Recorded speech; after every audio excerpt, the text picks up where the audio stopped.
Saya juga tak punya teman dekat untuk curhat membahas masalah saya. Saya memang dekat dengan ibu saya, Ismundari. Bertahun-tahun saya menyembunyikan siapa diri dan jiwa saya yang sebenarnya. Walaupun fisik saya seorang pria, namun sebenarnya jiwa saya perempuan. Tapi saya tak ingin berbagi kepada siapapun. Saya menyimpan rapat-rapat rahasia siapa diri saya sebenarnya.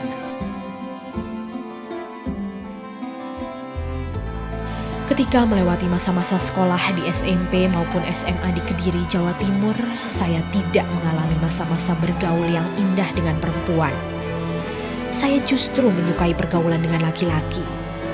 Permainan saya pun permainan laki-laki, seperti main-main di gerbong-gerbong kereta api.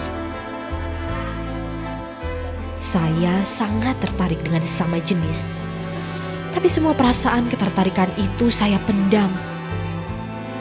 Ketika kelas 5 SD, saya jatuh cinta dengan kakak kelas saya yang duduk di kelas 6 SD.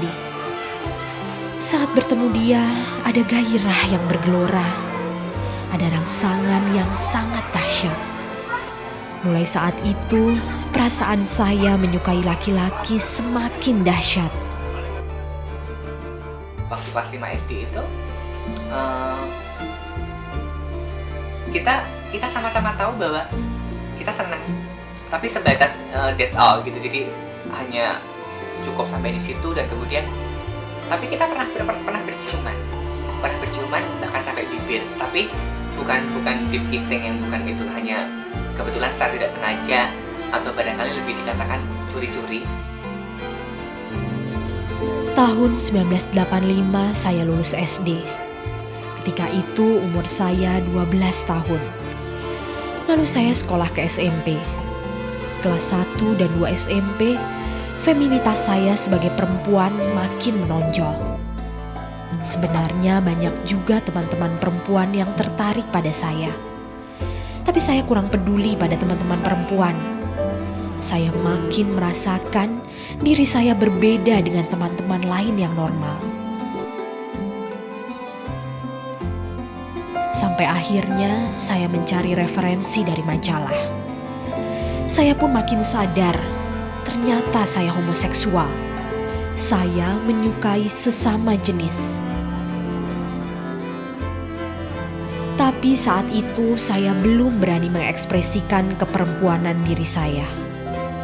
Saya belum berani untuk berdandan layaknya perempuan cantik.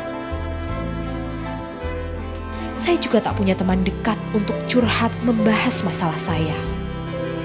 Saya memang dekat dengan ibu saya, Ismundari. Tapi saya tak berani mengungkapkan perasaan saya pada ibu. Apalagi dengan ayah saya, Subianto Wiryowijoyo. Kami memang kurang dekat. Akibatnya saya merasa tertekan. Saya merasa hidup saya sia-sia. Saya merasa tidak berguna.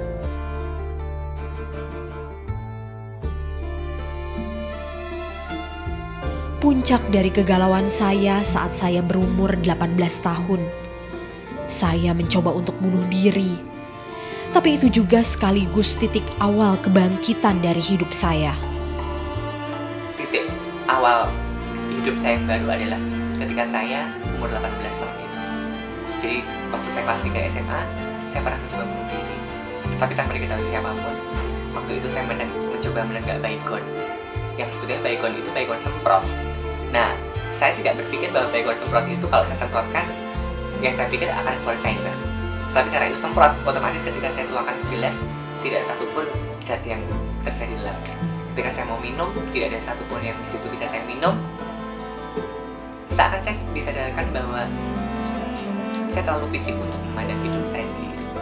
Saya merasa tidak bersyukur dengan nikmat yang diberikan oleh Tuhan bahwa saya hidup dengan keadaan seperti ini. Jadi, ya, ternyata saya terlalu picik memandang hidup. Padahal masa depan saya masih terbentang panjang. Saya pun mulai berani mengekspresikan diri melalui baju yang bermotif baju-baju wanita seperti baju berenda-renda. Sampai suatu hari, saya bersama saudara-saudara sepupu mau liburan ke Jakarta.